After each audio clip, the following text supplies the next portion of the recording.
We're back with Matt Zagorski of Hickory Lane Bistro. It's such a pleasure to have you back. You are a favorite on the show. I always enjoy being here. So are we doing something celebratory for the holiday? This dish would work anytime in the winter. So it's gonna be a simple dish, pretty straightforward flavors. I have these giant pork chops that I have my butcher cut for me. They're 14 ounces on the bone. And basically what we're gonna do with these, we're gonna marinate these with the Dorot product that I like to use. It just cuts some steps out. I have this at home and I use it a lot. So let's put, we'll do 3 pieces of each of these. Okay, I'll do that for you.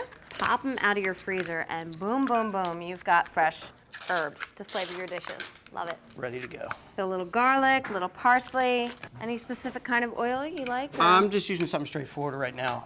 If you use olive oil or something like that, it's going to end up, it could overpower your dish depending how good your olive oil is you're using and that type of stuff. While you're making the marinade, we're going to season the pork chops just to get a base on there. What do you got? A little salt and pepper. Salt and white pepper. White pepper, okay. And then you can just sort of lather that on there if you want.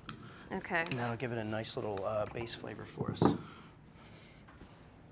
How much do you like to? Nice. That's good. And then just rub it in there with the spoon. It's just. You can't always get really good basil, especially, or parsley, or those kind of green herbs. Absolutely. That's still all green. times of the year, and it's still green. So that works out. So what we're going to do is we're going to sear these off. Obviously, you want to seal your flavors in. Okay. So we already have a hot pan going over here. You always want to use high heat to seal everything in. Now we're going to work on the sweet potato puree. Okay. I already have some milk simmering. It's just whole milk. And what we're going to do is just peel our potatoes.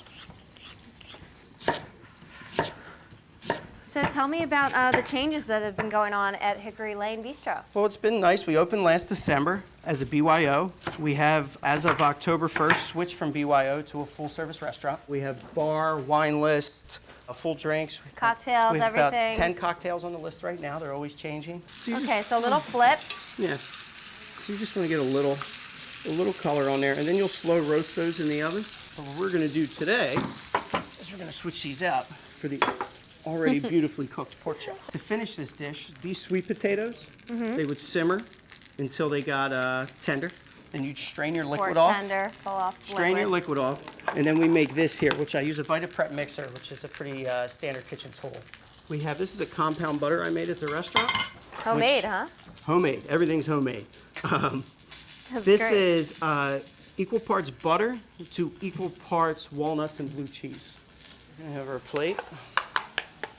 And our sweet. Our creamy yams. Oh yeah. Then what we're gonna do is our pork chop is gonna go on this side over here. Okay. Try to get as much liquid out of your spinach as possible. Okay, so what's the best way to go about that? I normally, at the restaurant, if we're doing large batches, we have a station we set up for it, which is, we use some napkins, a plate, and it just takes it all out, just helps speed up the process a little bit. What about for those of us at home, a slotted spoon, would that be helpful? A slotted spoon would work. You can sort of press, look, see what you get there when you press that? The spinach does, it holds a lot of liquid. That liquid is good, though. And then what we're gonna do for the butter,